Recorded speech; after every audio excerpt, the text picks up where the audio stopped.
Hi. ಸ್ವಲ್ಪ ವೆದರಲ್ಲಿ changes ಆಗ್ತಾ ಇದೆ ಅಂದ ಹಾಗೇನೆ ಶೀತ, ಕೆಮ್ಮು ಶುರು ಆಗ್ಬಿಡುತ್ತೆ ಅಲ್ವಾ?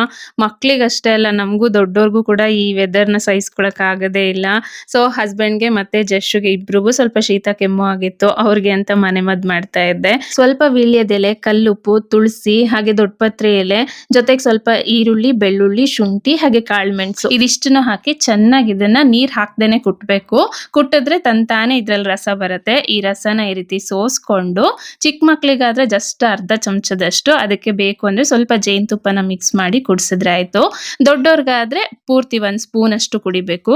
2 ಅಥವಾ 3 ದಿನ ಬೆಳಿಗ್ಗೆ ಮತ್ತೆ ರಾತ್ರಿ ಮಲ್ಗೋ ಟೈಮಲ್ಲಿ ಈ ರೀತಿ ಮಾಡ್ಕೊಂಡು ಜಸ್ಟ್ 1 ಚಮಚದಷ್ಟು ಈ ರಸನ ಕುಡಿದ್ರೆ ಗಂಟ್ಲಿಗೂ ಎಷ್ಟು ರಿಲ್ಯಾಕ್ಸ್ ಅನ್ಸುತ್ತೆ. ಹಾಗೆ ಬೇಗ ಶೀತ ಕೆಮ್ಮು ಕೂಡ ಕಡಿಮೆ ಆಗುತ್ತೆ. ಸೊ ಇವತ್ತು ಬೆಳಿಗ್ಗೆನೆ ಇದನ್ನ ಪ್ರಿಪೇರ್ ಮಾಡಿ ಖಾಲಿ ಹೊಟ್ಟೆನಲ್ಲಿ ಜಸ್ಟ್‌ಗೆ ಒಂದು ಅರ್ಧ ಚಮಚ ಹಾಗೆ ನನ್ನ ಹಸ್ಬೆಂಡ್‌ಗೆ 1 ಚಮಚದಷ್ಟು ಕೊಟ್ಟೆ.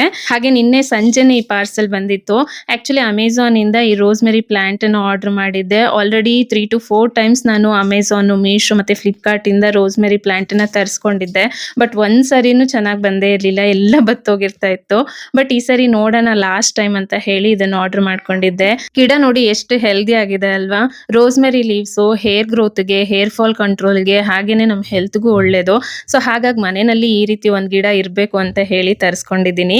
ಆಕ್ಚುಲಿ ಪಾಟಲ್ಲಿ ಹಾಕೋಣ ಅನ್ಕೊಂಡೆ. ಫಸ್ಟ್ ಇದು ನೆಲದಲ್ಲಿ ಚೆನ್ನಾಗಿ ಬೆಳಿಲಿ, ಆಮೇಲೆ ಪಾಟಿಗೆ ಹಾಕಿದ್ರೆ ಆಯ್ತು ಅಂತ ಹೇಳಿ ಇಲ್ಲೇ ಹಾಕಿದೆ. ನಿಮ್ಗೇನಾದ್ರೂ ಇದ್ರ ಲಿಂಕ್ ಬೇಕು ಅಂದ್ರೆ ಲಿಂಕ್ ಅಂತ ಕಮೆಂಟ್ ಮಾಡಿ ನಾನು ನಿಮ್ಗೆ ಕಳಿಸ್ಕೊಡ್ತೀನಿ. ಸಿಗೋಣ ನೆಕ್ಸ್ಟ್ ಮಿನಿ ವ್ಲಾಗ್ ಅಲ್ಲಿ. ಬಾಯ್.